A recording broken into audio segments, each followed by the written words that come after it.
Technical analysis सीखने की शुरुआत में सभी बिगिनर्स कैंडलस्टिक पैटर्न को सीखने के बाद चार्ट पैटर्न्स को एक एक करके सीखना शुरू कर देते हैं, जैसे double top, double bottom, head and shoulder, triangle pattern, pennant pattern, pole and flag pattern. ऐसे लगभग 100 के आसपास चार्ट पैटर्न से जो सभी बिगिनर्स एक एक करके सीखता है, उसका फॉर्मेशन को याद करता है, ट्रेड करने का रूल्स को अपने नोटबुक में लिख लेते हैं। पर मजे की बात यह है, इतना टाइम लगा के मेहनत करने के बाद भी जब रियल चार्ट में ट्रेड करने जाते हैं तो उन्हें फास्ट पैटर्न फॉर्मेशन के दौरान कोई पैटर्न नजर ही नहीं आते हैं। बनने के काफी देर बाद पैटर्न को आइडेंटिफाई कर पाते हैं, लेकिन तब तक उस पैटर्न में एंट्री लेने के लिए काफी देर हो चुका होता है। सेकेंड प्रॉब्लम होता है, अगर कैसे भी करके पैटर्न बन रहा है आइडेंटिफाई कर भी लेते हैं तो उस पैटर्न के अंदर उन्हें बहुत सारे पैटर्न नजर आने लगते हैं और डिसाइड नहीं कर पाते हैं ये कौन सा पैटर्न बन रहा है। फिर थर्ड प्रॉब्लम आता है, अगर आइडेंटिफाई कर भी लेते हैं उन्हें उस पैटर्न को ट्रेड करने का रूल्स याद नहीं आते हैं और वो नोटबुक में ढूंढना शुरू कर देते हैं। तो इस वीडियो के माध्यम से ये सभी प्रॉब्लम का सॉल्यूशन देने की पूरी कोशिश किया है मैंने। कंप्लीट एक नया मेथड से चार्ट पैटर्न को बिना सीखे ही, मतलब उसका फॉर्मेशन, उसका नाम, ट्रेड करने का रूल्स जाने बिना ही उसे चार्ट के ऊपर आइडेंटिफाई करके ट्रेड कर सकते हो। तो वीडियो को ध्यान से देखना और समझना। एक बार आप इसे समझ गए तो चार्ट पैटर्न सीखने की लंबा जर्नी से खुद को मुक्ति दे सकते हो।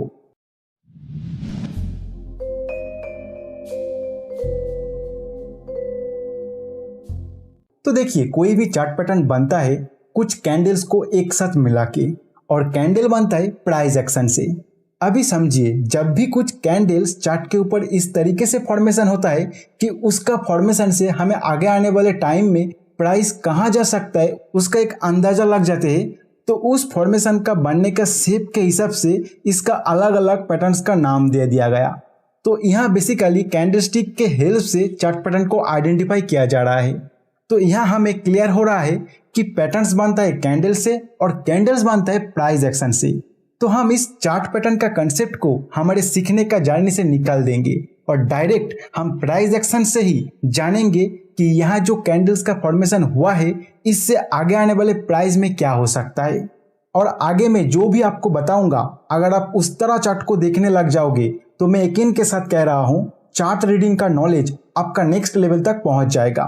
तो प्राइस एक्शन के जरिए चार्ट पैटर्न को डिकोड करने के लिए आपको प्राइस एक्शन का ये 3 क्राइटेरिया के ऊपर नॉलेज होना जरूरी है।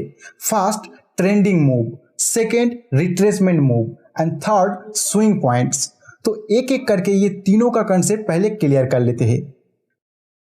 ट्रेंडिंग मूव, अगर price strong buyers control candle यानी स्ट्रॉन्ग बुलिश कैंडल बना के अप ट्रेंड में जा रहा है तो उस स्ट्रॉन्ग बायर्स कंट्रोल मूव को ट्रेंडिंग मूव कहते हैं। और क्योंकि प्राइस यहाँ अपसाइड जा रहा है तो इसे अपवर्ड ट्रेंडिंग मूव कहते हैं। इसी का ऑपोजिट, अगर price strong seller control candle यानी स्ट्रॉन्ग बेयरिश कैंडल बना के नीचे जा रहा है तो उस स्ट्रॉन्ग सेलर कंट्रोल मूव को ट्रेंडिंग मूव कहते हैं। और प्राइस क्योंकि यहाँ डाउन साइड जा रहा है तो इसे डाउनवर्ड ट्रेंडिंग मूव कहते हैं। अब इस सेकेंड क्राइटेरिया रिट्रेसमेंट मूव को समझते हैं। प्राइस जब अप ट्रेंड में जा रहा होता है तो बीच बीच में प्राइस थ्रोबैक करता है, और जब डाउन ट्रेंड में जा रहा होता है तब बीच बीच में प्राइस पुल बैक करता है। इसी थ्रोबैक एंड पुल बैक के दौरान जो प्राइस मूवमेंट होता है इसे रिट्रेसमेंट मूव कहते हैं। इस रिट्रेसमेंट मूव में अगर कैंडल का साइज अपने मेन ट्रेंड के कैंडल साइज से बड़ा बनने लग जाते हैं तो अप ट्रेंड के ऊपर से बायर्स का कंट्रोल कम हो रहा है, इस चीज को इंडिकेट करता है और यहाँ से प्राइस नीचे जाने का प्रोबेबिलिटी बढ़ जाते हैं।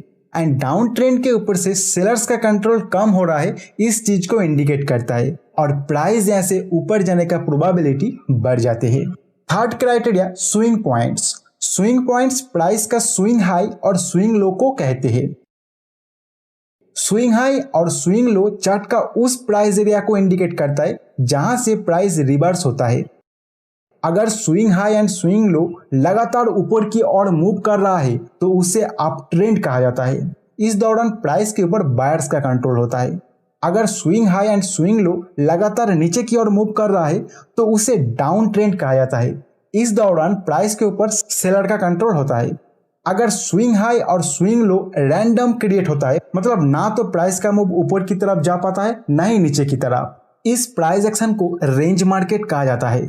इस दौरान प्राइस के ऊपर बायर्स और सेलर किसी का कंट्रोल नहीं होता है, दोनों ही फाइट करता है प्राइस को अपने कंट्रोल में लेने के लिए।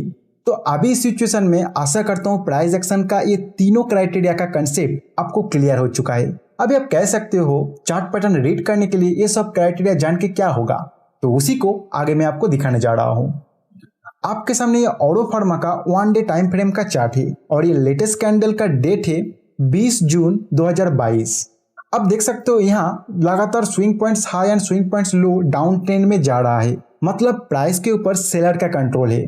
फिर प्राइस आगे और एक लो बनाया और वहां से अपने स्विंग पॉइंट हाई को ब्रेक कर दिया एंड नीचे जो स्विंग पॉइंट लो बनाया वो प्रीवियस स्विंग पॉइंट लो को ब्रेक नहीं कर पाया। इस तरह प्राइस बिहेवियर से आप बता सकते हो कि यहाँ बायर्स एक्टिव हो रहा है और प्राइस के ऊपर अपना कंट्रोल लेने का ट्राई कर रहा है। फिर एक पॉइंट से प्राइस फिर से नीचे गिर रहा है और इस बार काफी स्पीड से और स्ट्रॉन्ग कैंडल बना के नीचे आया, मतलब सेलर्स भी अभी तक यहाँ एक्टिव है, वो प्राइस के ऊपर से अपना कंट्रोल छोड़ना नहीं चाहता है। लेकिन तभी बायर्स काउंटर अटैक करके प्राइस को अपने प्रीवियस स्विंग हाई को ब्रेक करके एक नया हाई बना देता है और नीचे ये पॉइंट स्विंग लो बन जाता है। अभी प्राइस एक्शन को आप ठीक से देखो, यहाँ जो स्विंग पॉइंट्स लो है वो ऊपर जाना शुरू किया एंड स्विंग पॉइंट्स हाई भी ऊपर जा रहा है, मतलब प्राइस एक नया अप ट्रेंड का शुरुआत करने जा रहा है। लेकिन आपको इस अप ट्रेंड में थोड़ा डर लग रहा है क्योंकि आप जानते हो जो रिट्रेसमेंट मूव है वो स्ट्रॉन्ग अप ट्रेंड में ज्यादातर टाइम इस तरह लंबा लंबा कैंडल बना नहीं सकता, लेकिन यहाँ तो बनाया। तो आप और भी प्राइस एक्शन देखने का वेट कर रहे हो। फिर सेलर्स प्राइस को इस तरह अपने कंट्रोल के बाहर जाते हुए देख के एक स्ट्रॉन्ग रिट्रेसमेंट मूव कर देते हैं। इस रिट्रेसमेंट मूव में आप देखोगे कुछ कुछ कैंडल्स